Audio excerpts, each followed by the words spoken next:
بابا بیشور تو سرویس کردی ما رو، برو گم شو دیگه. چیکار داری می‌کنی احمق؟ با پدر ما رو در آوردی، این کار هر روزشه. بیشور پدر ما رو در آوردیم بچه. بفرمایید. نمکی، آب لیمو، چیز سرکه اینا میخواید براتون بیارم؟ الان طبقه داد بخورم؟ تمیزه به خدا، نگاه کن. شستیم امروز، شستیم به خدا، شستیم به خدا، تازه شستیم. وایسا نگاه کن، یه ذره الان آب میریزم روش. تمیزه. بفهم تمیزه بابا، به خدا تمیزه. شما بخورید.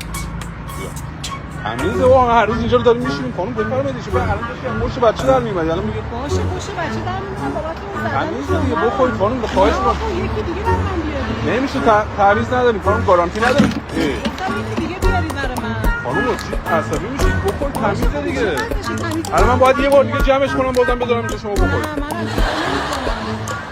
یارو کثیف کردید. مسئولش خودمم. خودتونه ببین چه وضعشه. یا خود منو بدید یا باقالی تمیز بیارید. حالا این جمع کنم اوکی نیست، بشورمش. ما هر روز اینجا رو میشوریم به خدا. چه ربطی داره؟ شما اینجوری مردم کار تحویل میدی؟ تمیزیم به خدا بابا. من نمیخوام اصلا، نه پولمو خواستم نه خانم داریم شوخی می‌کنیم باهاتون.